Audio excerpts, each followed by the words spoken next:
tema del día de hoy.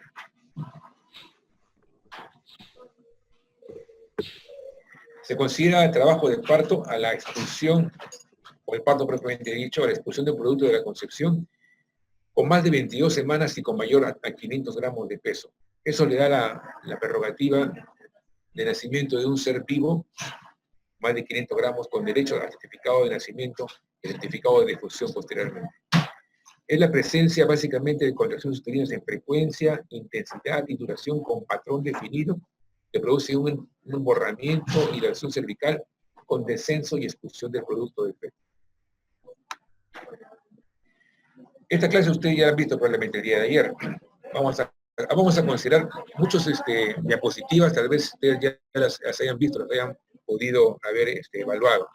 Sin embargo, vamos a tratar de poner énfasis en algunos pequeños detalles y aquellos que ustedes ya más o menos estimo que los conocen, vamos a pasar un poco más rápido. Hay muchas diapositivas, bastantes en la clase del día de hoy, pero una buena parte de ellas básicamente son solamente fotografías, que como dicen, una fotografía vale más que 1000 palabras, vamos a comentarlas muy rápidamente para que ustedes puedan comprender el mensaje de las fotos.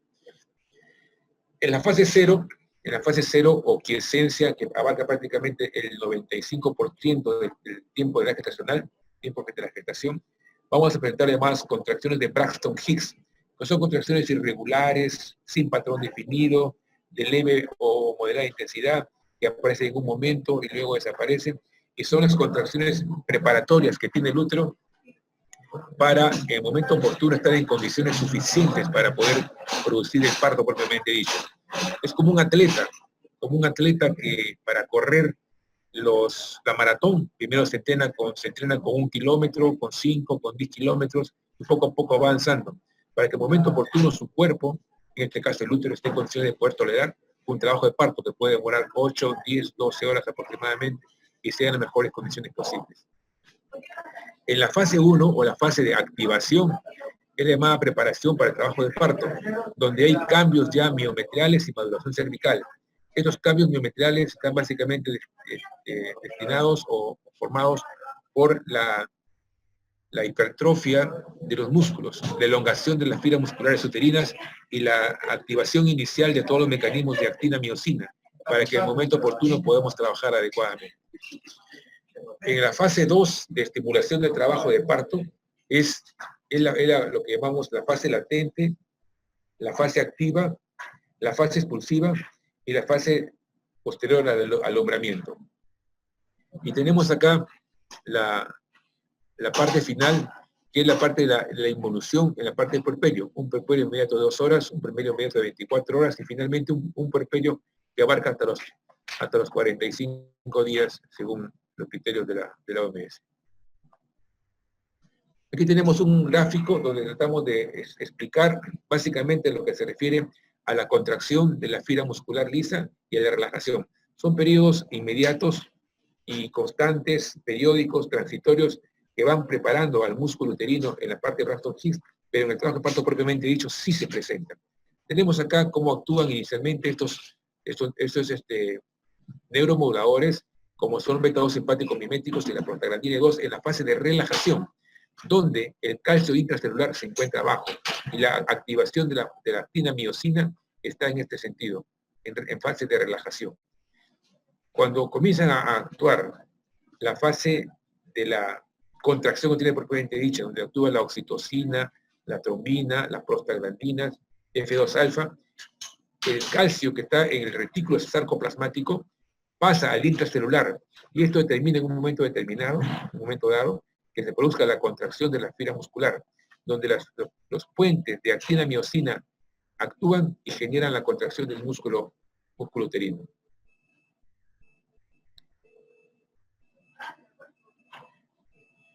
Esto produce la intensificación de la interacción, como se ha mencionado, aumenta la excitabilidad y facilita la comunicación intracelular entre fibras musculares que están adyacentes con la siguiente. Es un gráfico también donde trata de explicar lo mismo. Tenemos la membrana celular de una célula miometral 1 con la célula miometral 2. Hay conexiones celulares y las uniones gap es decir, uniones puentes, donde se transmite básicamente el periodo de contracción de la musculatura uterina. Es un pasaje básicamente bidireccional, entre una fibra y otra. Se contraen las fibras musculares uterinas a raíz de la activación de este mecanismo de actina-miosina por los puentes de calcio, en los casos en que estén completamente abiertos los canales, como en este caso, por ejemplo. Y cuando las moléculas son grandes, no va a permitir el paso de este tipo de mensaje para que se produzca la reacción de la contracción muscular uterina. Es decir, los puentes que se presentan básicamente están con los canales de calcio y la activación de las fibras de la actina-miosina. Existe una triple gradiente de trabajo de parto. Comienzan, en términos generales, de afuera hacia adentro, de arriba hacia abajo y de menor a mayor intensidad. El origen está básicamente dado a nivel de los cuernos uterinos y la propagación se va dirigiendo siempre hacia el cuerpo uterino, hacia el istmo uterino, para producir finalmente la dilatación del cuello y el borramiento que está producido en forma concomitante o concurrente en multípara o previamente en una nulípara con la dilatación, con el borramiento y incorporación del cuello. Se va incrementando poco a poco intensidad y duración. Ya dijimos al comienzo del trabajo de parto que es la presencia de contracciones uterinas con patrón definido en frecuencia, intensidad y duración, que producen cambios en el cuello e incorporación en el cuello para producir finalmente la expulsión del producto. Se inician en el fondo, ubicados cerca de los cuernos, dura más tiempo en el fondo, pero mantienen la fuerza hacia el cuello. Es decir, se contrae en la parte del fondo uterino y empieza a relajar la porción del istmo, del segmento inferior uterino, y van a producir en forma gradual, lenta, progresiva, firme y sostenida la dilatación cervical, con una ampliación también de dilatación gradual y progresiva a nivel del istmo uterino. Tenemos aquí unos gráficos de unas exposiciones, de unas posiciones fetales. En la posición de vértex, por ejemplo, la posición más frecuente, en la posición de vértex es la posición occipito ilíaca izquierda anterior. Y acá tenemos la occipito ilíaca izquierda posterior. Lo tenemos acá la fontanela anterior o la estructura esmática y acá la fontanela posterior o la estructura lambdoidea. Vamos a avanzar. Más que nada son gráficos. Ustedes ya probablemente lo han evaluado en la clase anterior sobre cómo manejar este tipo de temas. Y aquí también tenemos la presentación de vértex, el lado derecho, occipito derecha posterior y occipito derecha transversa. Acá tenemos una posición de vértex, donde el occipucio está en el occipito derecha anterior. Hemos tenido en la clase anterior, en la parte del video foro, acerca de las maniobras de Leopold. Las 4 maniobras de Leopold básicas o clásicas, debemos conocerlas. Tenemos que conocerlas y practicarlas en toda paciente que tengamos la oportunidad de manejar. La primera maniobra es para ver el fondo, es decir, la situación. ¿Qué cosa tenemos acá en el fondo uterino? Acordémonos 2 cosas fundamentales. La cabeza que tenemos acá, y el fondo y las nalgas. Son 2 estructuras anatómicas del producto que son fácilmente diferenciables. La cabeza es dura, comparativamente con las nalgas. La cabeza es dura, pequeña, pelotea y duele. Cuando uno la mueve, produce sensibilidad porque son huesos que están chocando con la parte interna del útero y le duele un poco a la madre. Dura, pequeña, pelotea y duele. A diferencia de las nalgas, que son más grandes, son más blandas, no pelotean, no basculan y no duelen porque es una parte blanda que choca con la parte interna del útero. Esas son estructuras básicamente para que ustedes puedan compararlas en las palpaciones que van a tener que realizar. Primera maniobra, situación. Segunda maniobra, posición. ¿Qué está en el lado derecho? ¿Qué está en el lado izquierdo? En el lado derecho tenemos acá la parte de la columna vertebral, la parte posterior, y acá tenemos las partes fetales, miembros superiores y miembros inferiores. Situación, posición, presentación. ¿Qué polo está presentándose aquí a nivel del segmento inferior uterino? La posición hipogástrico, el hipogástrico. Y acá, la última maniobra, la 4ª maniobra, es para evaluar si está o no está encajado el polo de presentación. Otra forma de explicarlo también, tenemos acá la etapa 1, 2 y 3. La etapa 1 básicamente es la fase latente que tenemos acá. En forma gradual y progresiva tenemos desde 0 hasta 4 aproximadamente de dilatación y arranca el trabajo de fase activa en la fase 2. En la fase 2 es la parte donde nos encontramos en la expulsión. Fase latente, fase activa que va desde 4 hasta prácticamente 10 de dilatación completa. La fase 2 que tenemos acá es la expulsión del producto con la dilatación completa. La fase 3 es el alumbramiento y la fase 4 es el puerperio inmediato. Entonces, es decir, que después de la dilatación completa, tenemos la expulsión del producto, la expulsión de la placenta o el alumbramiento y el útero contraído. Esto es muy importante considerar todos los periodos del parto. Primer periodo, fase latente y fase activa. Segundo periodo, expulsión del producto. Tercer periodo, alumbramiento. Y cuarto periodo, el puerperio inmediato. Esto para tener un panorama sobre cómo vamos a evaluar y cómo vamos a ver panorámicamente lo que significa el trabajo de parto. Entonces tenemos acá, en la fase latente, dura aproximadamente de 10 a 12 horas en las nulíparas y de 5 a 6 horas, en la parte de dilatación, perdón, en una multípara. En la fase latente tiene una duración máxima de 20 horas, en términos números normales, 20 horas máximo en una nulípara y 14 horas máximo en una multípara.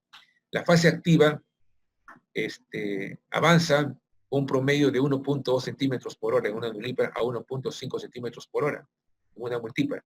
Y el descenso del polo de presentación en una nulípara es 1 centímetro por hora y en una multípara a 2 centímetros por hora. Estos números, estas cifras tenemos que conocerlas bien, porque nos va a permitir saber cuándo estamos en un cuadro clínico en la que puede haber hasta 7 patologías propias del trabajo de parto en la fase activa, que van desde el descenso, la disminución o prácticamente el bloqueo del trabajo de parto. Eso vamos a verlo en las siguientes láminas. Entonces estos números tenemos que conocerlos adecuadamente bien. No más de 20 horas la fase latente en una nulípara, no más de 14 horas en una multípara. La dilatación 1.2 centímetros en una nulípara y 1.5 centímetros por hora en una multípara. Y el descenso de 1 centímetro en una nulípara hasta 2 centímetros por hora en una multípara. Son números que debemos conocerlos con bastante importancia. Aquí tenemos cómo va dilatando, cómo va el descenso de nulíparas, el borramiento que se presenta siempre antes de las nulíparas, y aquí tenemos en la parte final de multíparas con la parte de dilatación completa. Estos son los criterios diagnósticos de los patrones anormales en la fase activa de trabajo de parto, más o menos lo que estaba mencionando. En una nulípara, por ejemplo, máximo 16.6 horas, 12.5 horas en una multípara, sin anestesia. Se incrementa más, pues, evidentemente, cuando se procura anestesia en el trabajo de parto en la paciente. Y tenemos acá cuando hay detención de la dilatación o cuando se anula completamente la dilatación. Menos de 1.2 centímetros por hora, y cuando están más de 2 horas y se ha detenido la dilatación, tenemos hablando entonces aquí los patrones anormales de criterios diagnósticos en la fase activa del trabajo de parto. La curva de Friedman, que vamos a verla posteriormente también ahora más tarde en la exposición del video foro. Tenemos aquí la fase latente, que va hasta 8 aproximadamente, la fase de aceleración, la fase de máxima pendiente, estamos acá en horas, esta es la dilatación, hasta 4 se considera la fase latente, avanza en la fase de aceleración inicial, la máxima pendiente que llega más o menos hasta 7, la fase de desaceleración entre 8 y 9, y la fase, el segundo estadio, que es el periodo previo a la desaceleración. Y luego viene el segundo estadio, que es prácticamente el exclusivo. Esta parte de acá hay que tener también paciencia, porque entre 8 y 10 a veces demora un poco, y tenemos por la premura del tiempo y tratar de terminar un parto, comenzar a hacer tactos vaginales persistentes, continuos, y que pueden generar en algún momento, evidentemente, edema a nivel del cuello uterino o edema a nivel de la vulva. Todo tiene su tiempo, todo tiene su momento, y saber en qué momento también tenemos que actuar. De dejar de un periodo de observación, de un periodo expectante a una fase en la cual tenemos que tener una actitud intervencionista, cuando verificamos que se están presentando algunas de las patologías propias del trabajo de parto en la fase latente o fase activa que vamos a ver en un momento.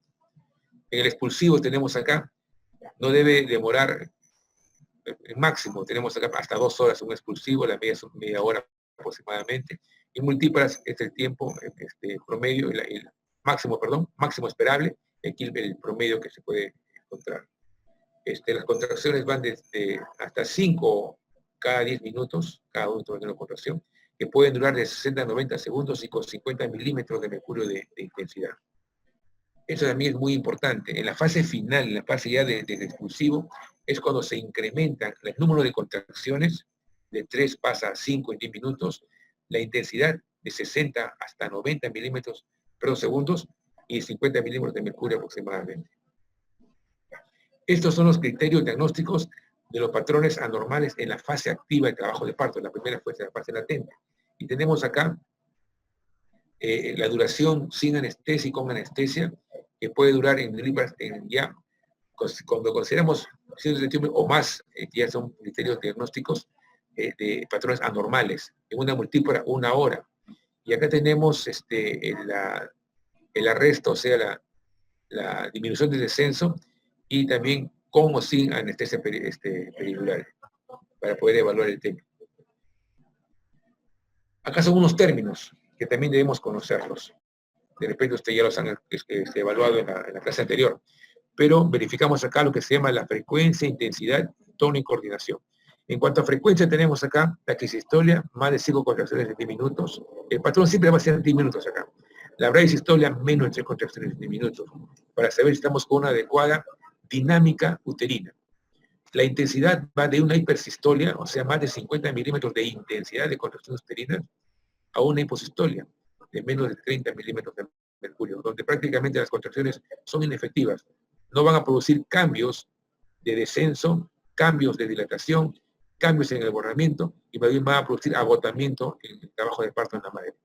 En cuanto al tono, la hipertonía es más de 12 milímetros de mercurio cuando está en fase de relajación, y la hipotonía menor de 8 milímetros de mercurio cuando está en la fase de relajación.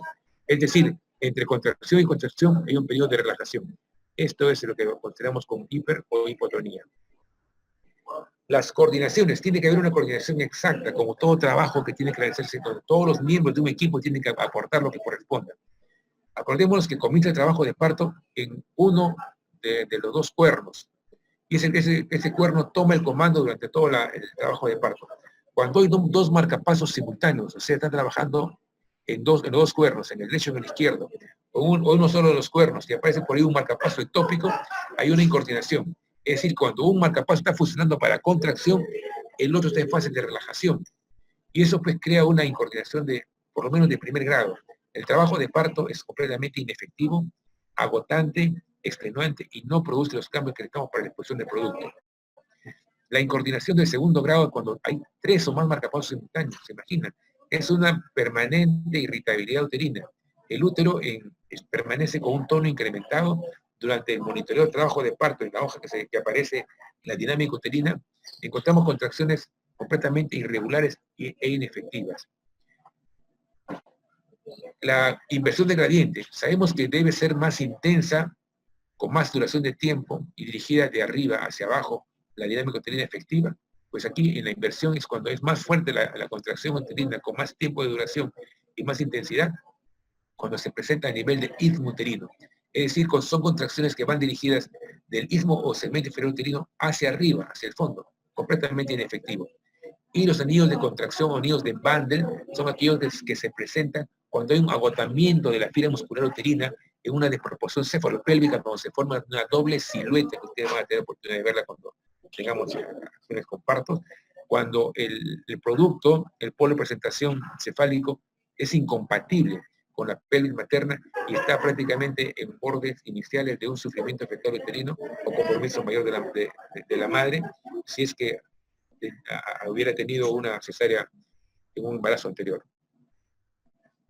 Estas también son cosas importantes que hemos conocido, que vamos a ver en la parte final, en la parte de las presentaciones de frente, de bregma y de cara acerca de los grados de flexión que deben existir.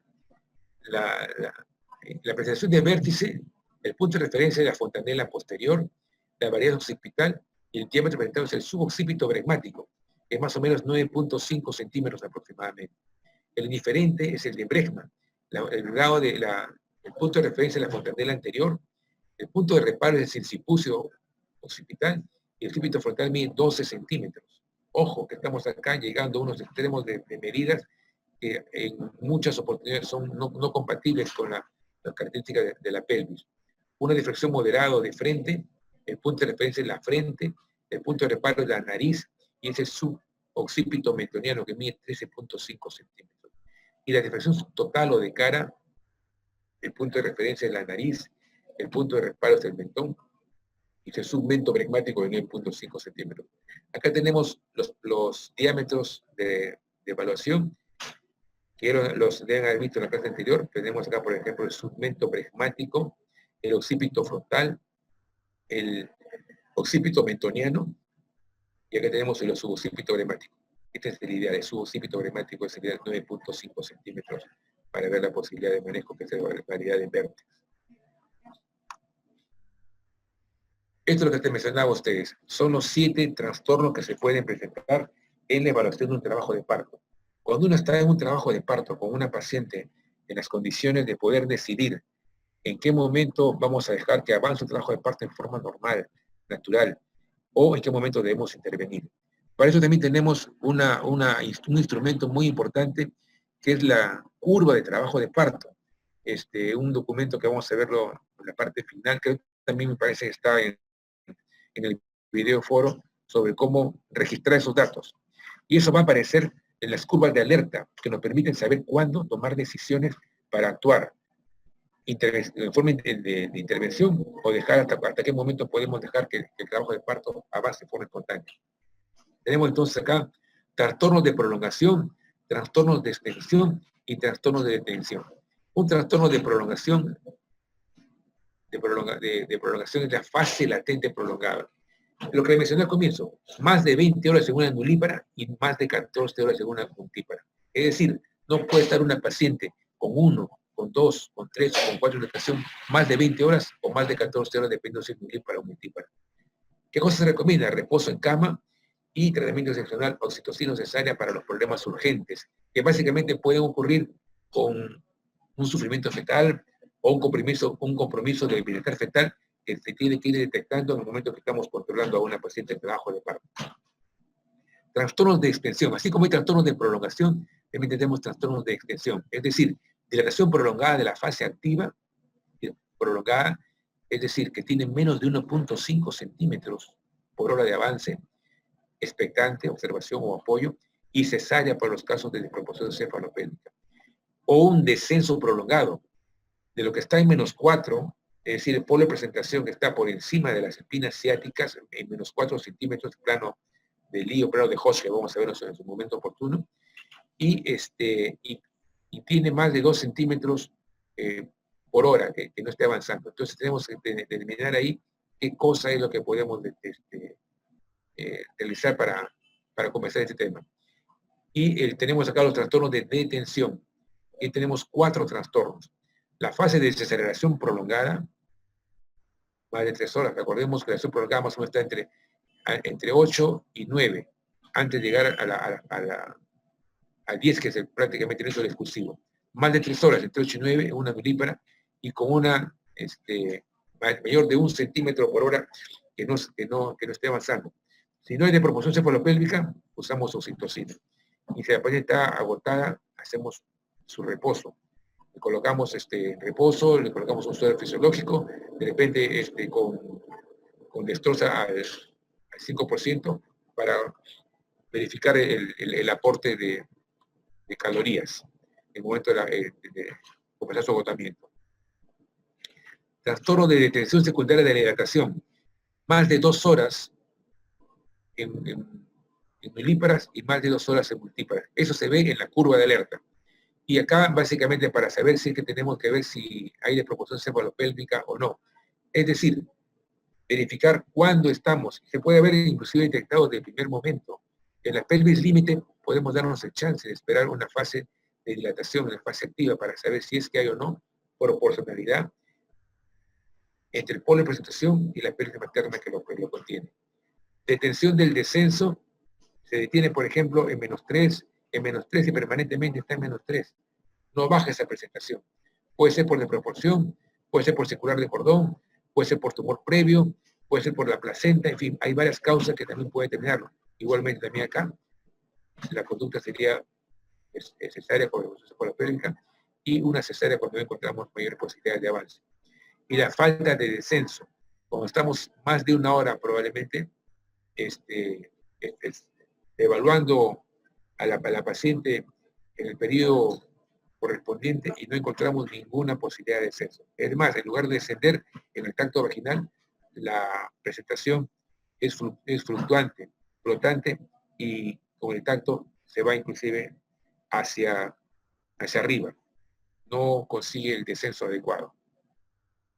No hay descenso en la fase de aceleración o en el segundo periodo en la fase de nulípara, lo cual tenemos que considerar. Entonces, en resumen, tenemos acá 3 tipos de trastornos: de prolongación, de extensión y de detención.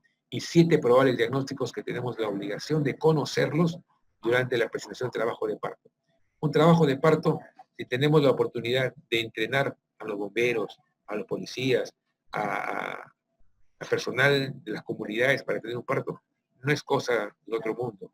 Es simple y llanamente actitudes y relacionado básicamente con habilidades y destrezas. Pero el diagnóstico adecuado de cuándo hacer un intervencionismo o dejar que el trabajo de parto avance, es propio de un profesional de la salud. En este caso, de ustedes, como médicos, cuando estén trabajando en Sisterum, si tengan la oportunidad de evaluar lo mejor posible para cada paciente que tenga oportunidad de tener. Esto se refiere básicamente a cuáles son las adecuadas posiciones en el trabajo de parto y el parto propiamente dicho.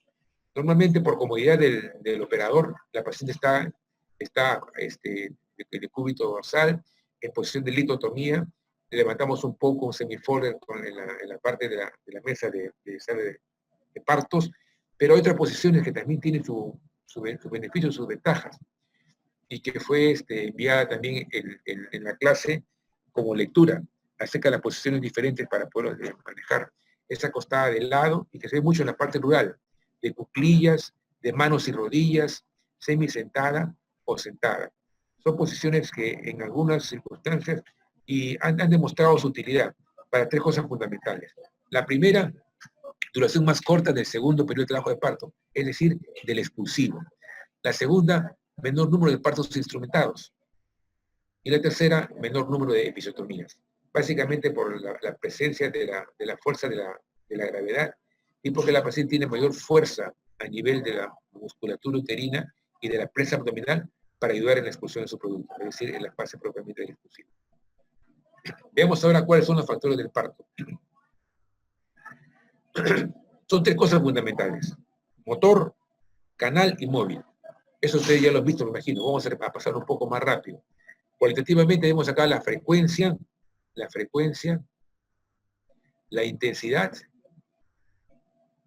y la duración del trabajo de parto. Frecuencia, intensidad y duración son los 3 parámetros fundamentales para evaluar uno de los factores del parto, que es el motor.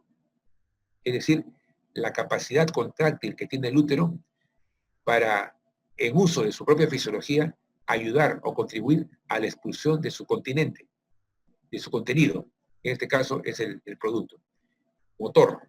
El canal es propiamente dicho, la pelvis ósea, las partes blandas, y el feto, que es el móvil. Esto lo conocen ustedes muy bien, las unidades de Montevideo, que se multiplica la intensidad de la condición uterina por su frecuencia. Ese es propuesto inicialmente en la década del 70 por Caldeiro Barcia, un excelente ginecobstetra uruguayo que manejó bastante esto de acá y comenzó a hacer escuela en ese sentido. Acá tenemos lo que inicialmente queríamos explicarles. El tono, lo que hemos mencionado, menos de 8, hipotonía, más de 12, hipertonía, estando en fase de relajación. Tenemos acá la presión abdominal, acá vemos los minutos, que van inclusive hasta 3 o 4 minutos. ¿Cómo tenemos acá los polos los focos iniciales de las conexiones uterinas, que pueden ser en ambos cuernos, uno en el cuerpo uterino y otro también en el segmento inferior uterino? tiene que ser idealmente uno el que esté tomando el comando para que no exista la llamada irregularidad en la coordinación de las contracciones. ¿Cómo va incrementándose las contracciones uterinas cuando está en un solo foco? Y un solo foco se inicia y se va propagando, se propaga hacia el foco contralateral, se propaga en todo el fondo uterino y alcanza su máxima intensidad en el fondo uterino. Vemos acá en la porción propia del cuerpo y menor a nivel de la porción inferior en el istmo uterino.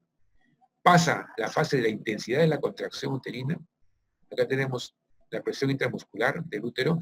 También interviene por si acaso la presión intramniótica, que es lo que estamos mencionando con la presencia del contenido. Va poco a poco disminuyendo la intensidad de la contracción. Acordemos de los puentes de actina, miosina, los canales de calcio, incremento de canales de calcio intracelular con la máxima contracción y disminución en intracelular con la mínima contracción, y luego volvemos al nivel inicial. Son periodos recurrentes, rítmicos, sostenidos con patrón definido de contracciones, para que el trabajo de parto sea efectivo. Y por lo tenemos acá el pasajero, el feto. Motor 1, pasajero o móvil. En este caso es el feto, que puede estar en posición longitudinal, puede estar en posición oblicua o puede estar en posición transversa. Acá tenemos las presentaciones que van acá. La presentación cefálica, podálica completa, podálica incompleta, posición transversa, para que más o menos tengamos una idea. Aproximadamente el 96% de casos son cefálicos. Podálicos el 3.5% y el 0.5% de casos son posiciones transversas. En términos generales, promedio. Acá tenemos una explicación acerca de la actitud de presentación. Occipito ilíaca izquierda anterior, occipito ilíaca izquierda transversa, occipito ilíaca izquierda posterior, occipito sacra, en fin, dependiendo de cómo tenemos ubicada acá básicamente la sutura bresmática anterior, la sutura lambdoidea o posterior, cercano a los occipucios, cercano aquí a los frontales, una occipito ilíaca derecha anterior. La más frecuente, por supuesto, es la occipito ilíaca izquierda anterior por la situación, posición y presentación determinada por las maniobras de Leopold que hemos manejado inicialmente. Tenemos acá la posición transversa cuando el producto comienza ya a ir descendiendo en los momentos cardinales del parto propiamente dicho, y la occipito derecha posterior y occipito posterior. Hay otra lámina que también procura graficar esto de acá, y tenemos finalmente aquí la parte relacionada con el pasaje, motor, canal y móvil. Tenemos aquí el pasaje con la pelvis. Las estructuras propiamente dichas, del trabajo de parto, tenemos la pelvis con el sacro, con el sífilis del pubis, los alerones de los ilíacos, en fin. Esto es el canal por donde va a discurrir el producto o el móvil, el feto, a raíz de las contracciones uterinas, que es el motor que vamos a manejar. Y acá tenemos un esquema básico de lo que se refiere a la parte propiamente dicha donde va a salir el producto. Es decir, los músculos isquiocavernoso, los bulbocavernosos, el transverso superficial del periné, el transverso profundo del periné, los esfínteres externos, el esfínter interno, el músculo iliococcígeo, el glúteo mayor, el glúteo menor, ¿cierto? Tenemos entonces acá las características de la pelvis. Ojo.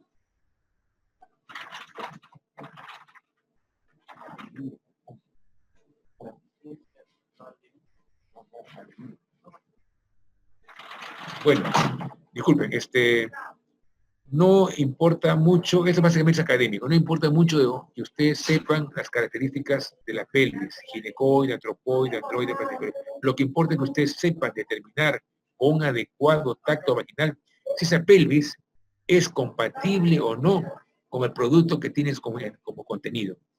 Esa pelvis va a permitir el paso del feto, del móvil, por todo su canal, o por alguna circunstancia va a impedirlo porque o el producto es muy grande o la pelvis no es compatible. Más que determinar este tipo, debemos saber la compatibilidad o proporcionalidad feto-pélvica, que es lo más importante para determinar sus casos.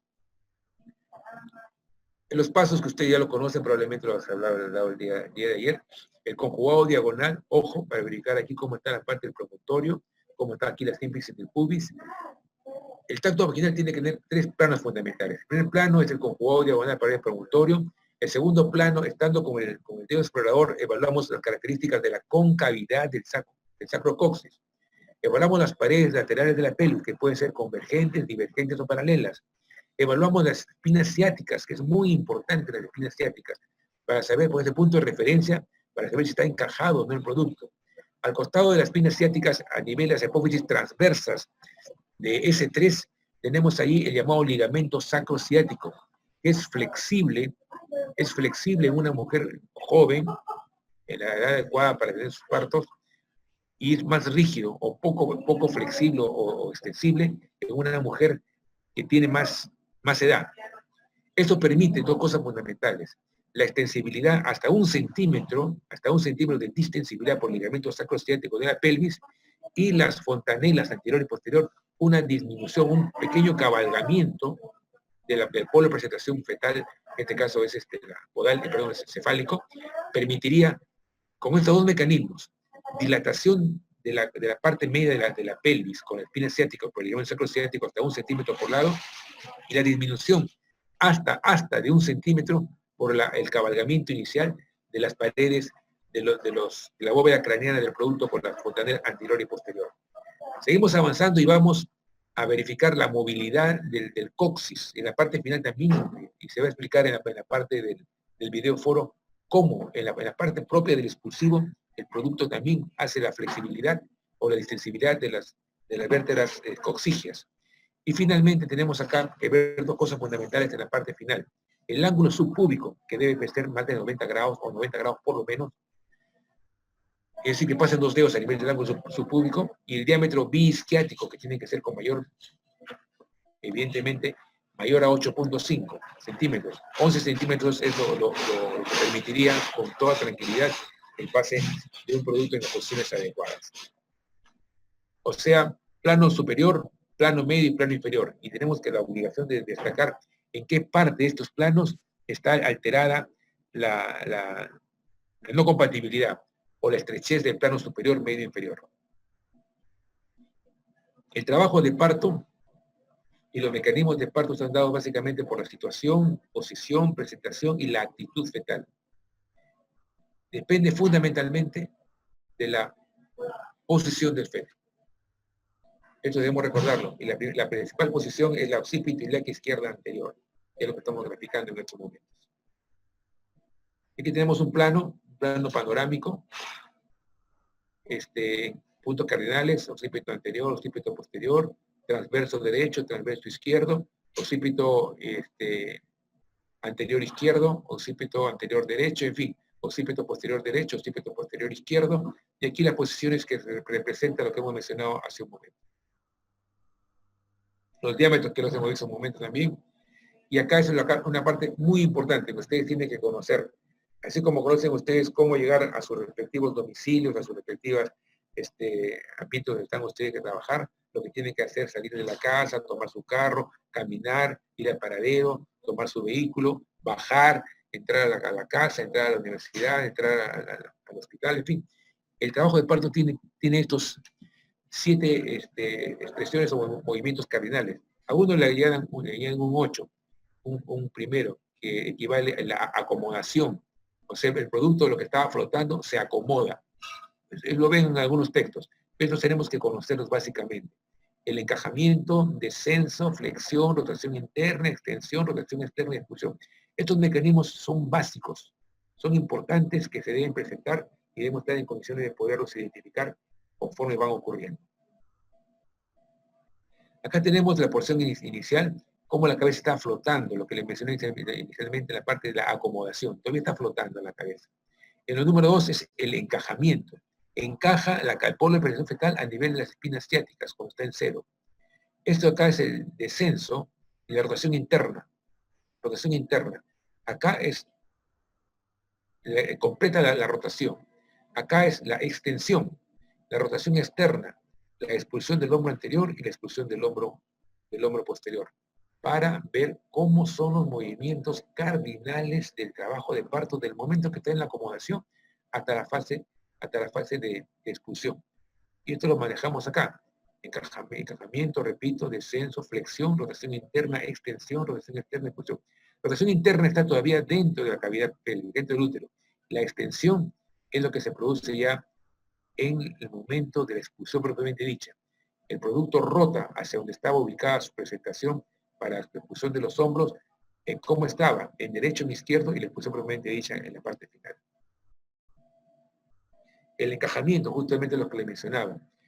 Cuando estamos acá, a nivel del promontorio, del sacro, la sínfisis del pubis y el occipucio, que está sobre las espinas ciáticas. Perdón. Estos planos también tenemos que conocerlos, son las estaciones de Delis o los planos de Hoche. Los planos de Delis coinciden o tienen correspondencia con los planos de Hoche. Cuando estamos acá en menos 4 centímetros de la presentación del polo de presentación fetal comparado con las espinas ciáticas. Esto es cuando está en cero, cuando ya la cabeza ha encajado propiamente dicha, cuando ya no hay, lo que ya no habría, mejor dicho, retorno a un plano superior. Tenemos acá el plano suprapúbico, el infrapúbico, el biciático o la punta del coxis, que van siendo correspondientes por las estaciones de Delis desde 0 a más 4, prácticamente estamos acá prácticamente en expulsivo, y como estamos todavía en la fase o de acomodación o la fase inicial de encajamiento. Esto es visto de forma más gráfica. Está flotante, estamos en la fase de acomodación y poco a poco entramos en la fase ya de antes del encajamiento. Eso es el encajamiento, descenso y flexión. Ojo, el mentón del producto está pegado con el tórax, con su propio tórax. Es una flexión, la flexión de la cabeza sobre el tórax. Tenemos aquí la fontanela anterior o bregmática y la fontanela posterior o lambdoidea. Y cómo estamos acá manejando este tipo de trabajo. El tercer paso es el descenso propiamente dicho. En las nulíparas se produce antes del trabajo de parto. En las multíparas va junto con el encajamiento. Y se considera las fuerzas mencionadas, el líquido amniótico, la fuerza que ejerce el fondo uterino sobre la pelvis, los pujos por acción de la prensa abdominal y la extensión y enderezamiento del cuerpo fetal. El cuerpo busca encontrar el mejor ángulo, la mejor orientación para que su polo de presentación, su cabeza, pueda ingresar dentro de ese túnel, entre comillas, como lo ve el producto, lo aprecia, y buscar, entre comillas, por mecanismo de supervivencia, no causarse daño. Cuando el producto, esa es la parte ya de apreciación propia de la naturaleza.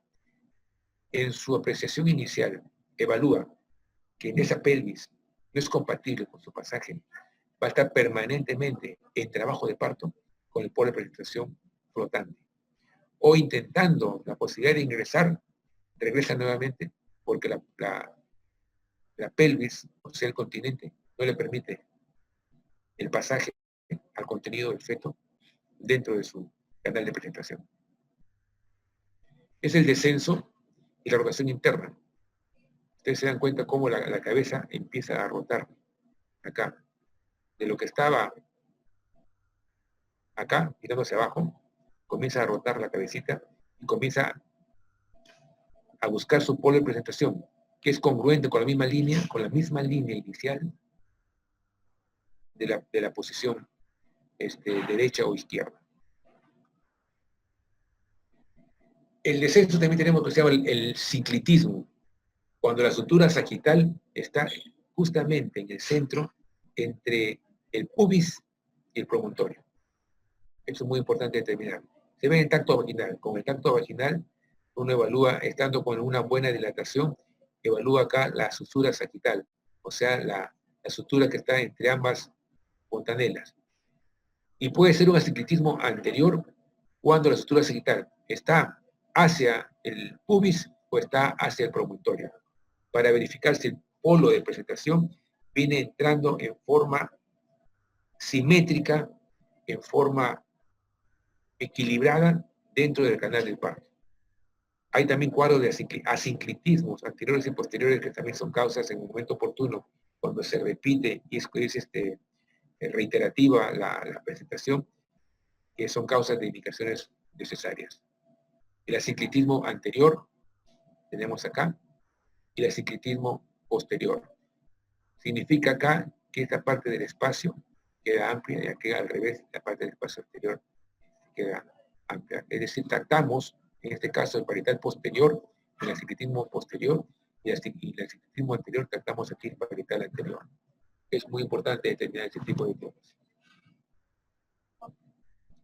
El descenso propiamente dicho, como estamos verificando en este tipo de imágenes, acá es la flexión, aquí tenemos la posición, cómo va la conversión. En la parte inicial, en la acomodación o en la parte del encajamiento, el polo de presentación está así, en una sola línea.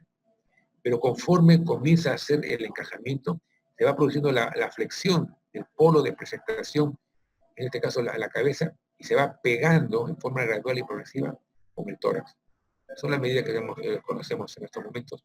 Y cómo va reduciendo este diámetro fronto-occipital, que es 12.5 a 9.5, que es el suboccipito pregmático, que sí puede pasar este polo de presentación por una pelvis materna, una pelvis ósea, que está en el diámetro antero-posterior de 9.5, con la permisividad del pasaje de este producto.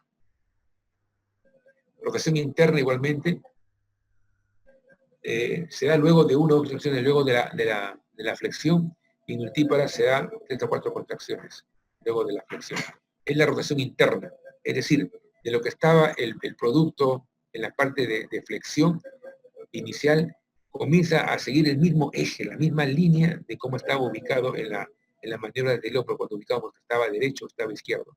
Es decir, la presentación del polo en la rotación interna sigue el mismo eje longitudinal de su presentación, propiamente dicha. Y acá tenemos en la rotación interna cómo va modificándose. De cómo estaba inicialmente el producto, de derecho o de izquierdo, va produciéndose la rotación interna desde occipito ilíaca izquierda anterior a una occipito ilíaca anterior. Vemos acá. Es decir, permite en forma secuencial la rotación interna, que el producto busque el mayor eje adecuado que tenga el eje de la madre. Es decir, el eje suboccipito pregmático de 9.5 es compatible con el eje antero-posterior sacro-púbico, a mí que es de 9.5 para que pueda permitir la salida. Y esto acá, con relación es izquierda, varía. Izquierda acá y varía de la derecha hacia la porción también igual. Es decir, permitir que los ejes, tanto materno como fetal, sean congruentes para favorecer la salida del producto. Acá se completa la rotación. Acá está, ustedes se dan cuenta, está ya la cabeza es la que va a rotar. Y el eje sigue acá, en este caso puede ser de izquierdo, pero la cabeza ya está en un eje, luego de rotar 45 grados, se completó la rotación interna para favorecer la salida. Y si ustedes se dan cuenta, acá está el producto, siguiendo un eje, una pequeña rotación, también comienza ya a desplazarse internamente el eje longitudinal del producto en dirección posterior inicialmente y luego en dirección de ascenso hacia dirección anterior. Cómo va cambiando el eje, pero siguiendo siempre el eje longitudinal propio con el cual se presentó inicialmente el producto. Acá mira el producto hacia abajo, porque teníamos en la parte inicial cómo tenemos acá la fontanela anterior, la fontanela posterior, y cómo estamos mirando, cómo el producto mira hacia abajo, hacia el eje propiamente dicho de la sacrococcigio de la madre. Avanza la extensión, tenemos prácticamente acá estamos ya en expulsivo. Y luego viene la llamada rotación externa o restitución. Miren ustedes acá nuevamente, esta lámina es muy gráfica. El producto está en izquierda y miren cómo está su cabecita por la presentación, dirigiéndose en la rotación interna hacia el inicio de la expulsión. Acá también tenemos cómo se va modificando. Acá, en los casos de compatibilidad límite, actúan las fontanelas disminuyendo un cabalgamiento inicial muy leve, muy discreto de los huesos propios de la bóveda del cráneo, y el ligamento sacrociático permite también la distensibilidad, flexibilidad o elasticidad de los huesos propios de la pelvis, favoreciendo en un mecanismo conjunto ambos, por un lado, la pelvis materna favoreciendo una distensibilidad y una contractilidad a nivel de la bóveda craneana del producto para favorecer finamente el expulsivo. Luego el producto, una vez que estaba ya en la fase de rotación interna, pasa a la rotación externa. Ya sigue su mismo eje. Aquí cambió su posición inicial. Lo que estaba al lado izquierdo, fontanela anterior, fontanela posterior, y luego tenemos en la fase externa, el inicio de la rotación externa o la restitución del eje longitudinal propio del producto. Acá es el nacimiento, en la expulsión propiamente el nacimiento del hombro anterior, y luego sigue el nacimiento del hombro posterior. Son mecanismos básicos que ustedes tienen que conocerlos y manejarlos en el momento oportuno conforme se vayan apareciendo, que van desde la acomodación, encajamiento, descenso, rotación interna, extensión, rotación externa, expulsión. Y ustedes tienen que manejarlo adecuadamente cuando estemos trabajando. Vamos ahora a cómo se realiza la atención del trabajo de parto. Es decir, están ustedes en su centro de salud, están en su post de salud, son ustedes, están haciendo su serum, están en el internado, están en sala de partos. ¿Qué hacemos? ¿Cómo recibimos a una paciente? Con estos conceptos iniciales, ¿qué tenemos que hacer? Esto estaba previamente, perdón. Las fuerzas de expulsión materna van básicamente desde el pujo, que debe ser reflejo espontáneo durante el segundo periodo, y en ocasiones la mujer no usa adecuadamente sus fuerzas. Es decir, debe ser una inspiración profunda tan pronto como se inicia la contracción uterina. Y en la fase, cuando está sin contracción, en la fase de relajación, procurar respirar en forma adecuada para llevar una buena oxigenación a su placenta, al cordón umbilical y a su producto. No se le debe instruir a la paciente que puje después de concluir cada conexión. Desde el inicio hasta el final de la conexión debe ser este ejercicio fuertemente. Bueno, llega la paciente a su centro de salud, a su posta cuando estén trabajando, y vemos una primigesta, pasa a la sala de expulsivo cuando esté completa de dilatación.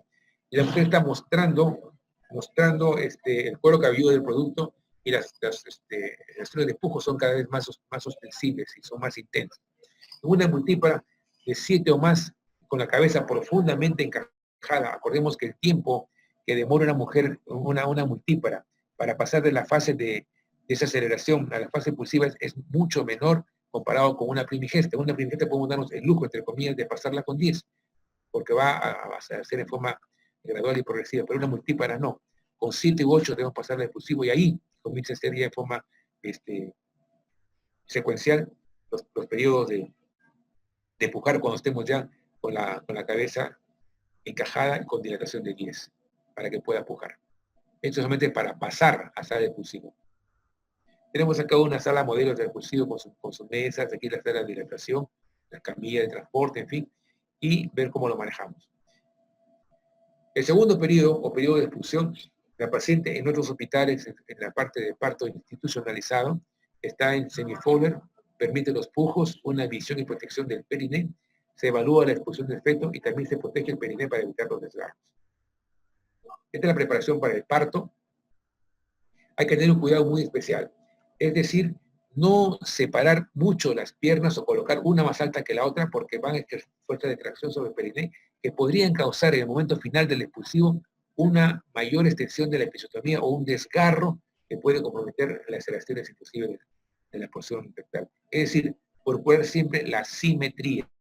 Igual la cantidad, la altura que deben estar la posición de litotomía y evitar las sobredistensiones de las mismas. Acá el material que vamos a emplear, los campos estériles evidentemente, vamos a trabajar adecuadamente con un parto institucionalizado, donde se debe tener la mínima posibilidad de riesgo de producir complicaciones. El lavado de manos, que ustedes lo conocen muy bien, lavado de manos quirúrgico, con soluciones antisépticas, que ustedes lo conocen. Acá el material que vamos a tener en el parto propiamente dicho, las pinzas de Kocher, tijera de mayor recta, tijera de episiotomía que tenemos acá, la pinza de disección y el portagujas para el momento de realizar la episografía. Medicamentos también a la mano, toxina, el cadus, silocaína, gentamicina oftálmica, cloruro de sodio para hidratar a la paciente. La limpieza buloperineal, que ustedes van a tener que oportunidad también de hacerla, con yodopovidona en solución. Primero en solución carbonosa, después en solución más diluida. Se hace primero la porción de las internas de las piernas, ¿de acuerdo? Se lava, se hace la higiene completa. Luego se va a la porción propiamente dicha del periné, igualmente, siempre descartando las gasas previas que han sido utilizadas. Se termina, es un poco de seca algo, y se van colocando después las pierneras.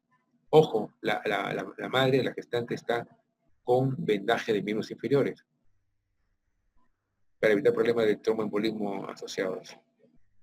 Acá está ya prácticamente lista la paciente para la atención del expulsivo con el personal que está a su lado.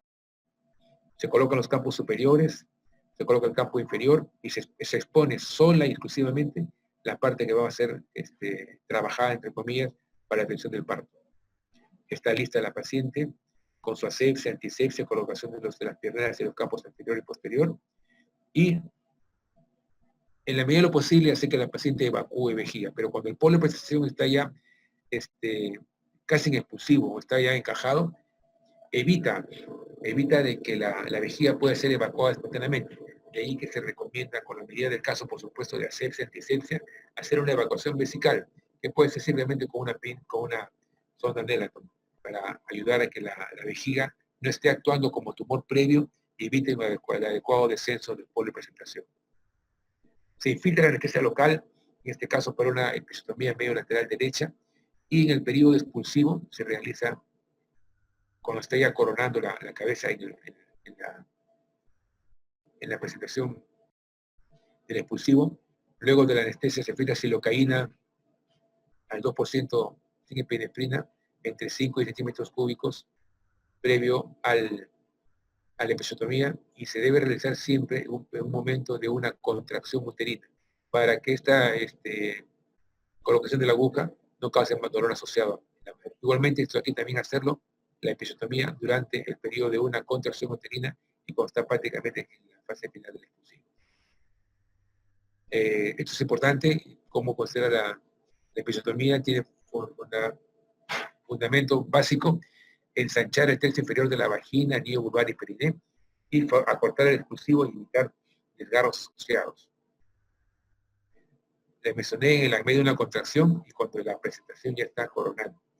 En las indicaciones maternas con periné poco elástico, periné corto o con una musculatura atrófica.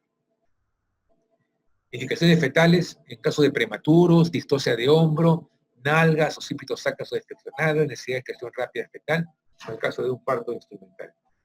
Estas son las indicaciones fetales y la indicación materna previamente. Aquí está un esquema sobre cómo hacer la episiotomía, justamente en el ángulo. Aquí estamos comprometiendo los músculos, vamos a verlo después en la parte final. El bulbo cavernoso, el transverso superficial del periné, y también una parte del transverso profundo del periné dependiendo de la intensidad. Asistencia a la expulsión fetal. La expulsión de la cabeza se debe permitir una distensión progresiva del introito vaginal, siempre protegiendo el periné. Eso vamos a ver en el momento siguiente, evitando fundamentalmente que la expulsión sea brusca, que sea violenta, porque con los huesos propios de la cara fetal puede producir desgarros en la cara posterior de vagina. Cuando la presentación está coronando, se indicará que realice los pujos de manera controlada, ya no tan intensamente, porque la salida violenta y brusca puede producir desgarros que tenemos que después comenzar a buscarlos para repararlos oportunamente. Un parto normal. Tenemos acá una escultura de una expresión de parto en posición de cuclillas. Esto de Tarapoto, propio de las mujeres de esa región. Y la idea es que tengamos las condiciones adecuadas para que tengamos una madre y un recién nacido en las mejores condiciones. Esto es lo que ustedes tienen que conocer: cómo se hace la admisión de un trabajo de parto, evaluar siempre la altura uterina, la posición del feto con las maniobras de Leopold, latidos cardíacos fetales, examen completo de la madre, cómo diferenciar después un trabajo de parto verdadero de falso trabajo de parto. Y aquí son cosas importantes que tenemos que conocerlas bien. Un trabajo de parto verdadero tiene intervalos regulares. Un trabajo de parto falso es intervalos irregulares. Se cortan gradualmente, son prolongados, la intensidad aumenta sin cambios en la otra. Hay molestias en el dorso, en el abdomen, solamente en la porción inferior del abdomen, parto trabajo falso. No se mejora con la sedación, sí se alivia con la sedación. Y el cuello uterino dilata o no se dilata, dependiendo de cuando el trabajo de parto es contracciones uterinas con patrón definido, en frecuencia, intensidad y duración que producen descenso, dilatación y expulsión de producto. Historia clínica, que ustedes la conocen muy bien, manejarla adecuadamente, los datos fundamentales que nos van a permitir saber con qué paciente estamos trabajando, enfrentándonos. El examen físico, frecuencia cardíaca, respiratoria, presión arterial. El examen físico, ojo, muy importante, ya les dije lo que significa el examen de una buena pelvis. Una pelvis nos tiene que determinar no las características de los tipos ginecoide, antropoide, androide, particular, sino si es o no compatible, si es o no proporcional con el producto. Para verificar desde el momento que uno está entrando al trabajo de parto con la paciente, si ese producto va a tener la posibilidad de salir sin ninguna manifestación de riesgo por el canal de parto que le ofrece la madre. Se evalúa el estado del cuello uterino, la posición, consistencia, el estado de las membranas, presencia de líquido o no, y algún signo asociado. Borramiento cervical, la dilatación del cuello uterino. Ustedes están viendo el borramiento o incorporación, la dilatación de forma gradual y progresiva, dependiendo en qué fase se encuentre del parto. El cuello puede ser posterior, intermedio, anterior, puede ser consistencia, acordemos del puntaje de Bishop, que ustedes ya lo conocen, o lo han visto en la clase anterior, y la altura de presentación, depende de los planos de Koch o de los lineamientos de plano de Delhi, para verificar en qué altura de presentación se encuentra el polo de presentación. Y acá tenemos una expresión gráfica también sobre cómo se va produciendo en forma gradual y progresiva la dilatación y la incorporación. Aquí tenemos un cuello prácticamente de características normales sin dilatación. Acá, como poco a poco comienza a realizarse el borramiento e incorporación del cuello borrado prácticamente a un 90 o 100% y con 1 centímetro de dilatación. Aquí el cuello está dilatado a 5 aproximadamente y aquí el cuello está dilatado prácticamente a 10 centímetros para el inicio de la fase del expulsivo. El examen físico le mencioné, verificar las características de la pelvis con el conjugado diagonal, de acuerdo al ángulo subcúbico, en fin, ustedes ya hemos mencionado. Estudios de laboratorio que también tenemos que manejarlos con nuestros pacientes. Hemoglobina, hematocrito, en fin, lo que están figurando en esta lámina. Y hemos visto a la madre en muchos entornos generales desde el punto de vista de examen físico y funciones vitales y laboratorio. Y veamos ahora cómo vamos a trabajar con el trabajo de parto. La vigilancia del bienestar fetal, que es importante, las contracciones uterinas y los signos vitales maternos que tenemos la obligación de evaluar. La exploración vaginal, mantenerla al mínimo, la primera fase, 1 a 4 horas, segunda fase, evidentemente podemos manejarlo de acuerdo a cómo esté la membrana, si íntegras o no. No hay consenso, pero generalmente podemos dejar una buena hidratación y eventualmente solamente dieta líquida estricta, como probar tolerancia oral con una infusión tibia, que permita dar el aporte calórico a la madre en el trabajo de parto. Es un agotamiento relativamente grande. ¿Y qué soluciones podemos emplear? Básicamente, suelo fisiológico y el empleo de oxitocina para hacer una inducción o estimulación del trabajo de parto de acuerdo a cómo se pueda manejar, o para el tratamiento de atonías uterinas. La analgesia, el trabajo de parto, que se puede realizar en momento oportuno con analgesia a nivel de la columna lumbar, la amiotomía, las funciones de la vejiga. El segundo periodo de la fuerza de percusión materna. Las piernas deben estar flexionadas a la mitad. Una inspiración al comienzo de la conexión que tiene se indica cada presión descendente. Es decir, la paciente tiene que participar. Muchos pacientes no lo hacen. Lo único que hacen es prolongar innecesariamente su trabajo de parto en la fase expulsiva, que es cuando más cuidado se debe tener.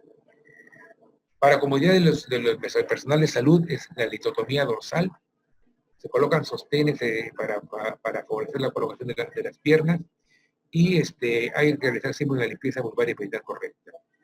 Como se que una mujer prácticamente está en el periodo final de su expulsivo.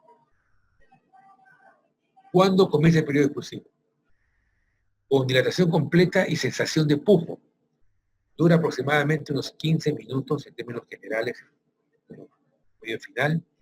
Hay el manejo de las membranas, están íntegras o están rotas. Hay que vigilar permanentemente las contracciones y los latidos fetales. A veces nos olvidamos de escuchar los latidos y estamos solamente esperando que el producto descienda y puede haber un cuadro inicial o delicado o severo de un descenso permanente y persistente de los latidos cardíacos fetales. Y debemos procurar siempre la colaboración de la paciente con el pujo durante la contracción. El promedio más o menos 50 minutos en nulíparas y 20 minutos en multíparas. Las piernas están flexionadas a la mitad para ayudar al pujo. Y la expiración profunda antes de la contracción. El pujo es importante, retroceder las rodillas, hundir el mentón, inspiración profunda y pujar con la glotis cerrada. Estos 4 mecanismos del pujo tienen que ser practicados. En las charlas de psicoprofilaxis materna les van enseñando cómo realizar el trabajo de parto en el momento del expulsivo. Retroceder rodillas, hundir mentón, inspiración profunda y pujar con la glotis cerrada por 10 segundos consecutivos. La meta es 3 veces hacer lo mismo durante cada contracción, que puede demorar más o menos 60 segundos aproximadamente. Y la hiperostotomía se limita básicamente para corregir los riesgos potenciales de desgarros o laceraciones perineales y el compromiso fetal que puede ocurrir si es que no actuamos para favorecer el incremento del espacio de distensibilidad en el momento propio del expulsivo. Esto lo hemos mencionado cuando hacer en la parte inicial. El desprendimiento o nacimiento de la cabeza. Tenemos acá cuando está coronando la cabeza con la prestación o el coro cabelludo. Y acá la maniobra de Ritgen. Por un lado, ayudamos a que la cabeza esté permanentemente flexionada, el producto, sobre su propio eje, sobre su propio tórax, y con una gasa grande protegemos el perineo para evitar los mayores compromisos iniciales relacionados con desgarros mayores, sobre todo en los productos con pelvis límite y fetos que están en la capacidad máxima de su peso. La protección del perineo, hacia arriba hacemos la flexión permanente del polo fetal y hacia abajo protegemos el perineo, que es muy importante cuando hay el riesgo de desgarro, cuando el tejido del perineo es poco elástico. Y se ve fundamentalmente en mujeres que tienen mayor edad, cuando la tensibilidad o flexibilidad de los tejidos es un poco rígida. Se protege el perineo con esa maniobra de Ritgen, que se ha mencionado. Se va colocando hacia arriba, la mano exploradora de arriba, mano superior, favoreciendo permanentemente la flexión de la cabeza. Se ubica a nivel de la circunferencia del suboccipito plegmática. Y acá en la posición inicial, también para proteger el perineo y evitar que en algún momento determinado las expulsiones de deposiciones puedan contaminar al nacimiento del producto. Está permanentemente atento para realizar la sepsia antisepsia. Cuando estamos en la fase de expulsivo, no es raro, relativamente frecuente en realidad, encontrar que la expulsión por la región anal de contenido intestinal, que puede contaminar el parto propiamente dicho. Nacimiento de la cabeza, ustedes se dan cuenta, está aquí, ya en la fase ya de rotación externa, y acá está rotando hacia el lado en su propio eje longitudinal del producto. Después del nacimiento de la cabeza, el occipucio gira hacia uno de los muslos maternos y la cabeza adopta una posición transversa. El llamado movimiento de restitución o rotación externa. Es decir, el producto adopta su mismo eje longitudinal que tuvo durante todo el trabajo de parto. El diámetro bisacromial o transverso del tórax ha rotado del diámetro antero-posterior de la pelvis, que le permite mayor salida. Rotación externa, el producto estaba aquí en el occipito iliaco izquierda anterior, Va rotando, se pone transverso, se toma la cabeza y luego se hace el nacimiento de los hombros. Se sujeta a los lados de la cabeza con las dos manos y se aplica tracción suave, pero firme y sostenida. Y aquí tenemos lo que se va realizando. Nacimiento de los hombros hacia un lado, ambas manos van cogiendo la cabeza y forma suave, pero sostenida, procurar ayudar al producto a favorecer su salida o expulsión. Si se dan cuenta ustedes con esta mano, la mano anterior va agarrando la porción anterior de la cabeza, ubicando siempre acá a nivel del cuello, acá también igualmente, esta es la mano inferior, y ayudamos después conforme va saliendo con la tracción de la parte posterior de la espalda. Acá tenemos el hombro anterior, salida del hombro anterior como va saliendo, y aquí se la salida del hombro posterior. Ojo, las manos van ubicando siempre el polo fetal, en presentación, la cabeza. Nunca realizar tracciones y retracciones bruscas y sostenidas, porque puede producir lesiones a nivel de toda la porción de la nuca, del cuello, o tampoco, evidentemente, traccionar aquí a nivel de los hombros o de la axila, porque puede producir después problemas de parálisis a nivel de los miembros superiores. Tener siempre mucho cuidado. Tracción firme, gradual y sostenida, jamás brusca o intensa.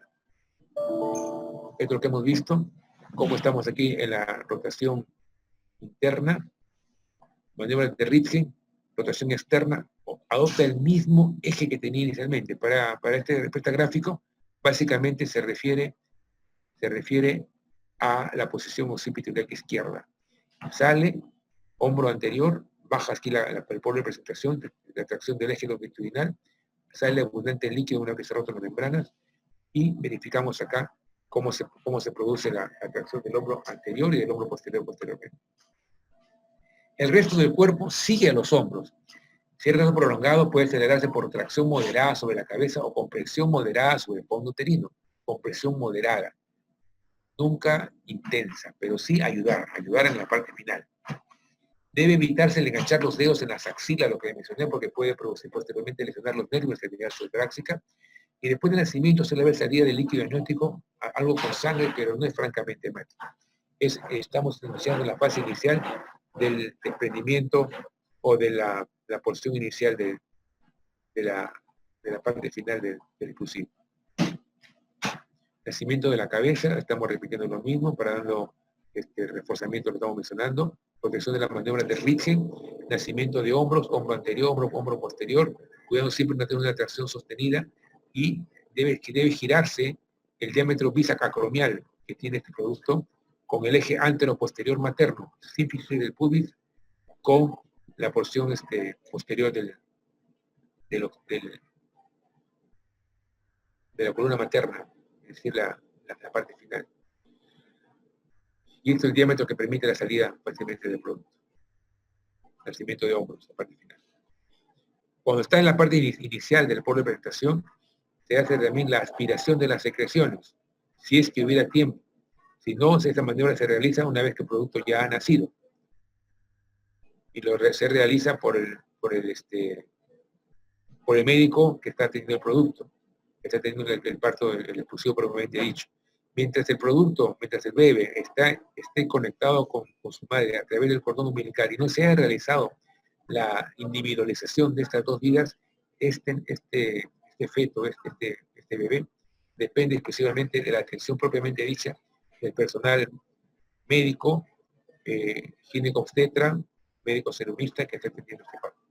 Luego, si hay la oportunidad, pasa a neonatología de producto en hospitales institucionalizados, o el mismo médico tiene también la posibilidad de manejar al recién nacido de acuerdo al conocimiento que tenemos con la solución de CREDE, la detección de secreciones, la frotación, darle calor, en fin. El cordón umbilical se debe ligar oportunamente, más o menos cuando cesa el latido del cordón. Es decir, se permite el pase de sangre placentaria a través del cordón umbilical en tanto tengamos latidos en el cordón. Eso ayuda también a prevenir los cuadros de anemia posterior en el recién nacido, y debe ser más o menos el niño tiene que estar ubicado a 20 centímetros por debajo del plano materno para favorecer este tipo de transfusión, entre comillas, de la madre al producto.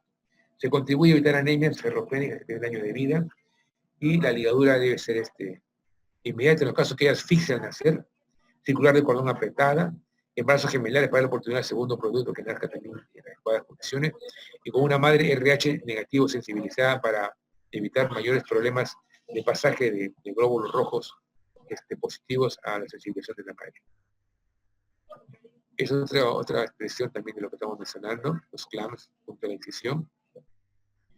Y después se realizan acá los controles de rutina del recién nacido que se hace por neonatología.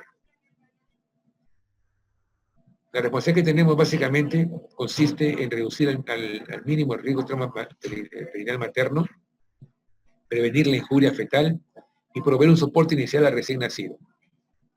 Esto es un esquema acerca de que también figura dentro de la clase del día de hoy, las prestaciones encefálicas deflexionadas, esto ya lo hemos visto, presentación cefálica de vértex, sincifucio, frente y cara en este caso, cómo se expresa la posición acá del mento anterior, de izquierdo, derecho y el mento posterior, los diámetros que ya los hemos visto en las diapositivas anteriores. Ojo, debemos considerar siempre acá este diámetro, el occipito metoniano 12.5 centímetros, el occipito frontal 11.5 centímetros y el ideal, el suboccipito brismático que mide 9.5 centímetros, que es el que va a favorecer sin mayor problema la presentación para un expulsivo adecuado. Estas medidas también tenemos que conocerlas, ¿no? Suboccipito brismático, submento brismático, occipito frontal, occipito metoniano, biparietal y bitemporal. Son medidas que debemos conocerlas evidentemente, para verificar si es que existe o no la compatibilidad feto-pélvica.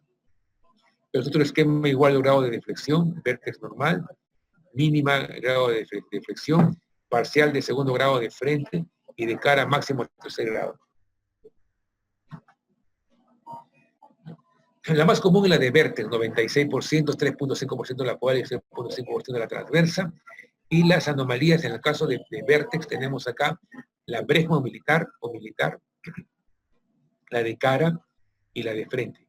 La presentación comparativamente con el número de partos asociados. En la presentación de cara, tenemos acá el grado máximo de extensión. Grado máximo de extensión. Los factores de riesgo, acá, se desplaza presionando su diámetro suboccipito bresmático, perdón, submento bresmático. Los factores de riesgo son anencefalia, hidrocefalia, más en la parte anterior del cuello, o de proporción cefalopélvica. El punto de reparo es el mentón.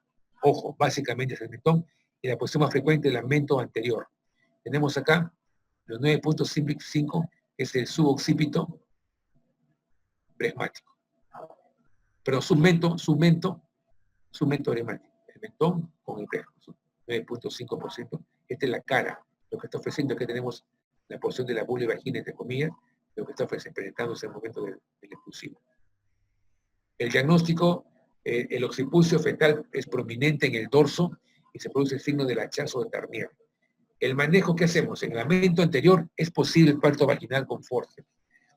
Es posible, pero como no estamos haciendo mucho la parte de instrumentación y presentamos así un momento anterior, hay que evaluar siempre la posibilidad de discurrir con una cesárea. De allí la importancia que ustedes tienen que saber si tenemos la capacidad suficiente y el nivel de complejidad adecuado para atender un parto, que estamos, por ejemplo, en una pelvis compatible, una pelvis límite, que debemos de haber determinado el control prenatal, el momento oportuno para saber hasta qué punto podemos tener la responsabilidad de tener un parto o derivarlo oportunamente a un nivel de mayor complejidad para que pueda tener mejor capacidad resolutiva. Por la porción mento posterior siempre va a ser necesaria. Es decir, la rotación espontánea a mento posterior es mínima. Mejor posterior necesaria, podemos estar exponiéndonos al albur de que ocurra esa rotación espontánea. Y la mento transversa es cesárea a menos que ocurra rotación. Pero en todas las posiciones de mento es preferible plantear siempre la primera alternativa necesaria si que no logramos cambios en esta posición de cara. La presentación de frente es el diámetro mayor que se ofrece. Es la occipito mentoniana. Occipito mentoniana. Esta presentación es la que tiene mayor diámetro de presentación. No va a salir prácticamente en ningún momento por la cavidad, por el plano de distal del plano de Koch o del plano de Lee. Se identifica básicamente la frente o el pirámide de la nariz. Y el parto vaginal es según evolución. Si es que esto de acá rota y se flexiona adecuadamente, pues perfecto. Insistimos en un parto vaginal. Pero tenemos una posición de frente, que estamos en la fase de desaceleración y no varía para nada, mejor planteemos la posición necesaria antes de entrar a un expulsivo y someter innecesariamente a un ritmo inadecuado, tanto para la madre con desgarros o porciones mayores, o para el producto con cuadros de compromiso delicado de su bienestar fetal, mejor proceder con actitud previsora, de llegar a un trabajo de parto impulsivo con mayores factores de riesgo, si es que no encontramos la flexión en el momento del trabajo de parto, cuando estamos en la fase de aceleración, o nos encontramos en la fase de desaceleración previo a la fase de expulsivo. Acá tenemos la episiotomía, los músculos, como decíamos, el músculo bulbo cavernoso, el transverso superficial de perineo, que se van a realizar en episiotomía medio lateral derecha, o una episiotomía mediana que abarca acá. El riesgo acá básicamente reside cuando el perineo es muy corto, cuando mide menos de 4 centímetros, y el riesgo potencial que muestra el nacimiento del producto que podemos llevar acá al esfínter externo, al esfínter interno o a la mucosa rectal con compromisos mayores de desgarro. Las características vienen acá, fundamentales. La episiotomía mediana es fácil de reparar. Acá, difícil no tanto. Si tú ubicas bien los planos de consistencia y los planos de estructura, no va a haber ningún problema. Hay menor pérdida de sangre, sí, porque estamos en zonas potencialmente avasculares, y hay mayor pérdida de sangre porque estamos cortando más músculos. Menos dolor, dolor más frecuente. El más frecuente causa desgarro tercero o cuarto grado, al comprometer el esfínter externo e interno del ano o la mucosa anal. Y hay pocos desgarros. Aquí hay músculo bulbo cavernoso, el cuerpo perineal, aquí músculo cavernoso, el músculo perineal transverso. El superficial, de todas maneras, es el profundo muchas veces. Desde el punto de vista medio lateral es la que se recomienda, pero en los casos indicados, tanto por criterio materno como por criterios fecales. La episografía se puede emplear cadus crómico o cadus simple 2 ceros o ácido poliglicólico 2 ceros para que el material se reabsorba sin ningún problema. Tenemos acá el desgarro primer y segundo grado. Primer y segundo grado.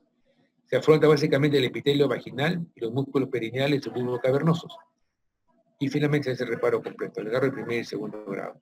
El desgarro de tercer y cuarto grado, aquí con compromiso de la mucosa anal. Ojo, esto preferiría hacerlo en sala de operaciones, con una buena iluminación, con un ayudante que te exponga adecuadamente en los planos. A veces con todo el sangrado es difícil poder identificar los tejidos. El esfínter anal externo se repara siempre con nudos simples y hay que ser reparado separadamente ambos esfínteres. Acá es importante también considerar que la parte de la mucosa anal o se deja de la mucosa recto anal, o se deja sin suturar o se hace el plano a nivel de submucosa. Es decir, si uno perfora la mucosa vaginal, la mucosa anal, perdón, vamos a tener posteriormente fístulas rectovaginales por la presencia de esta solución de continuidad entre la mucosa anal y la mucosa vaginal que va a favorecer la presencia de fístulas posteriormente. Debe ser planos que comprometen el tejido submucoso o dejar, por supuesto, con todo un tiempo adecuado para la cicatrización propia, con las medidas correspondientes de cuidados. Acá tenemos desgarros perineales. En primer grado, solamente lesión de piel. Segundo grado, lesión de músculos perineales, no esfínter anal. Tercer grado puede ser menos del 50% externo, más del 50% esfínter externo. Y el tercer grado C es la lesión de ambos esfínteres. Mientras más sea el grado de compromiso de los esfínteres, mayor va a ser el riesgo de incontinencia anal. En el primer y segundo grado no hay secuela, pero el cuarto grado es lesión del esfínter anal y la mucosa rectal. Esto es muy importante por los cuadros potenciales de hacer las fístulas rectovaginales.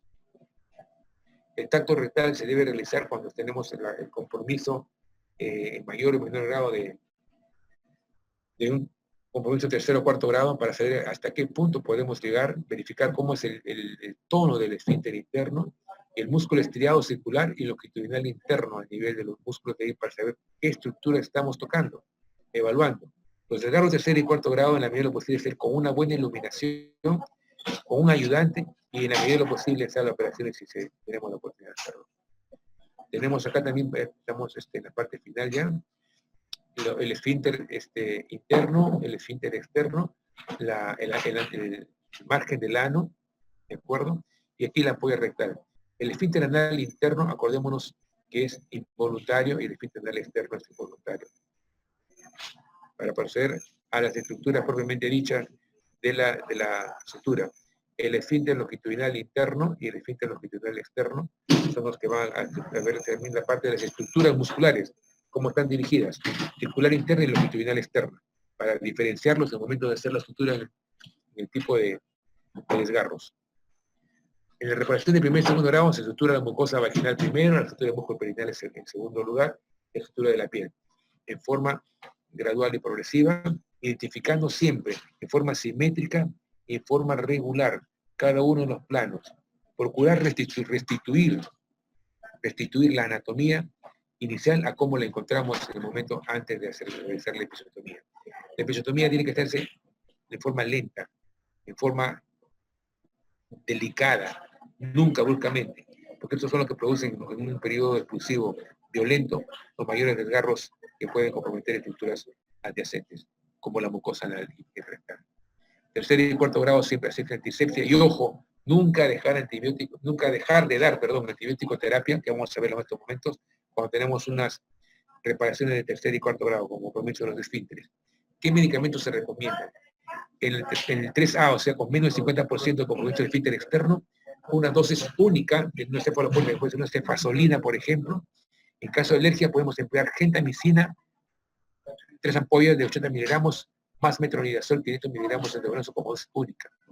En el 3B te recomiendo cefuroxima, es oral, miligramos cada 12 horas, más metronidazol, también oral cada 8 horas durante 5 días, o gentamicina y metronidazol. Y si es de cuarto grado con compromiso de mucosa, importante, hasta 10 días. Aquí una cosa muy importante es, cuando hay compromiso de tercer y cuarto grado, evitar el estreñimiento. La paciente durante 5 o 10 días tiene que tomar una dieta libre, no dieta con abundantes residuos, es decir, evitar el estreñimiento, abundantes líquidos, para que el tejido, el proceso de reparación normal y espontáneo del organismo favorezca el cierre, propiamente dicho, con los mecanismos de reparación propios. Y evitar el esfuerzo que significa incrementar el tono muscular que podrían producir desgarros o roturas de los puntos afrontados. En tercer y cuarto grado, la sutura de mucosa rectal es sutura submucosa o puntos sueltos. Nunca alcanzar la luz del canal anal, porque esto va a producir con toda seguridad fístulas. Es submucoso y evitar penetrar. Se crea un biclíter cero convencional.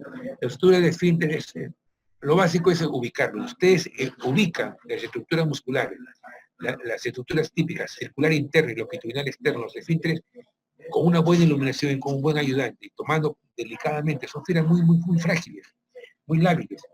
La extracción un poco fuerte se desgarran y perdieron ya la oportunidad de hacer el afrontamiento de esos esfínteres, que pueden ser de dos formas, que vamos a ver en el siguiente slide. Término terminal o un telescopaje. Vamos a ver lo siguiente, y finalmente de la mucosa vaginal, y la piel, igual que si fuera un desgarro de primero o segundo grado. Esto es lo que mencionaba, el overlap. El overlap se pone uno encima del otro, pero identificando bien las estructuras musculares. O el término terminal, sumando en cada uno de los lados para que sea la estructura muscular. Si ubicamos bien los músculos y hacemos en forma delicada, sin tracciones exageradas, vamos a conseguir éxito en este tipo de operación. Aquí lo tenemos llamados desgarros de las laceraciones perineales, aquí en este caso el compromiso, por ejemplo, extensivo del esfínter externo, el esfínter externo anal, aquí cómo se va a reparar la sutura del cierre, Acá también verificamos también la laceración del perineo. Generalmente son golpes, traumatismos que pueden sufrir las pacientes, para poder cómo podemos manejarlo, siempre desde adentro hacia afuera, y nunca dejar siempre la asepsia antisepsia, importante, y el manejo delicado, el manejo con mucho cuidado, sin tracciones bruscas, porque esos músculos son muy lábiles, muy fácilmente de desgarro, producto de desgarro. Tenemos acá la reparación de un desgarro perineal de tercer grado. Ubicamos el esfínter externo y el esfínter interno, como estamos acá. Ubicamos esta parte, la vagina, la mucosa vaginal, la mucosa anal, tercer grado. ¿Cómo se va haciendo inicialmente? Se repara el esfínter interno, luego el esfínter externo, luego se realiza la pared posterior de la vagina, esa parte posterior de la vagina, y finalmente se realiza la parte del perineo, la parte de piel, la parte final, para proceder siempre de la estructura más interna hasta la estructura más externa. La episiotomía de cuarto grado, tenemos acá, ojo, importante, la sección de cuarto grado hasta la abertura vaginal, y tenemos aquí también la mucosa rectal comprometida. Se realiza prácticamente la represión de tercer grado, excepto la mucosa rectal. Entonces es un tercer grado más la mucosa rectal comprometida. La mucosa rectal se deja abierta en este caso. Si uno perfora la mucosa rectal, va a haber fístulas rectovaginales. Pues si tiene la oportunidad, hay un tejido submucoso vaginal con una material de estructura más delgado, tipo 4 ceros, por ejemplo, de material de vicril, un cadus 4 ceros, cadus de 4 ceros, con mucho cuidado, buena iluminación y exposición, se puede hacer la estructura de la mucosa rectal en el espacio de la submucosa. Si se deja abierto esta mucosa, se va a dejar para el periodo de reparación propia, pero con todos los mecanismos iniciales. La antibiótico terapia, la buena alimentación, evitar el estreñimiento y las medidas generales de cuidados propios para evitar contaminaciones posteriores. Y acá los desgarros originales relacionados básicamente con partos con fórceps, con ventosa, y la reparación de la estructura continua a puntos separados de crómico o vicril. Siempre las heridas profundas, buscar en la parte final con una buena iluminación de dónde viene el sangrado, ubicar el punto del sangrado. El espacio muerto tiene que cerrarse, si no se van a formar hematomas, y hacer una reparación de una episiografía inadecuadamente tratada, que forma un hematoma, que a veces son inmensos, se acumula sangre en un tercer espacio que hay que abrirlo el hematoma, entrar a sala de operaciones, ubicar el vaso sanguíneo activo, sangrante, cerrarlo, cerrarle posteriormente, colocarles Drenpen-Ross para drenaje, en fin. Es mejor demorarse un poquito más en una adecuada sutura de un desgarro, cerrando el espacio muerto, que cerrar por salir rápido del asunto y generar posteriormente problemas mayores en el paciente. En caso de escoriación de taponamiento, y también se puede dejar un taponamiento vaginal para hacer una compresión extrínseca de la zona que estamos haciendo de la episografía o el estudio del desgarro, para favorecer una adecuada reparación.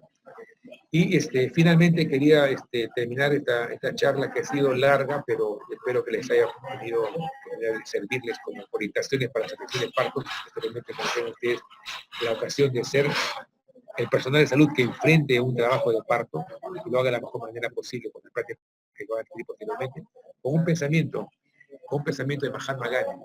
La fuerza que tienen ustedes, estimados jóvenes alumnos, futuros colegas del año 2022, no viene de la capacidad física, ustedes nos ganan definitivamente en eso, viene de la voluntad indomable de querer ser cada vez mejores como personas, como profesionales y elementos útiles a la sociedad.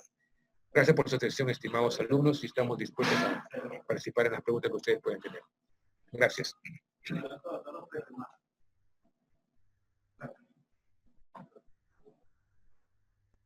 Muchas gracias, doctor Caballero. Esperemos unos minutos a ver si hay preguntas y si no, ya damos por terminada la clase. Correcto. Gracias, Alejandra.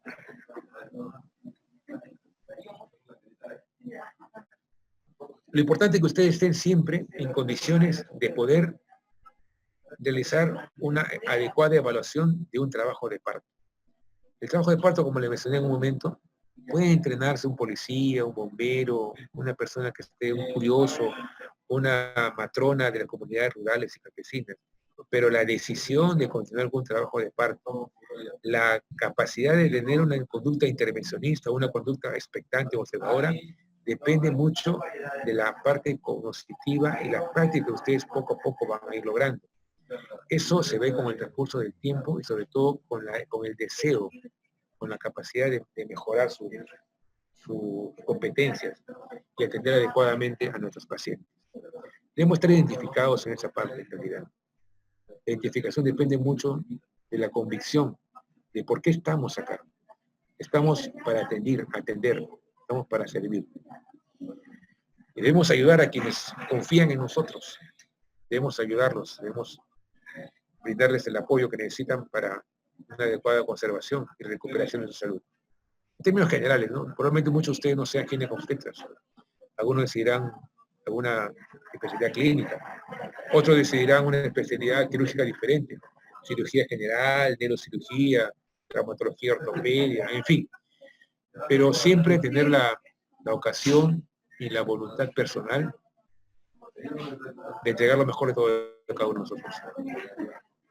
La voluntad de servir y de ayudar a nuestro prójimo. Doctor, parece que, bueno, la clase ha quedado bastante clara. No hay preguntas de mis compañeros, entonces ya daríamos por terminada la clase.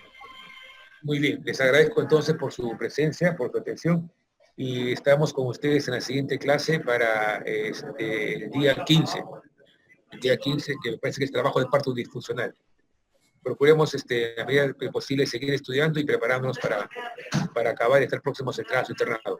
Muchas gracias por su atención, estimados alumnos. Muchas gracias, doctor Caballero.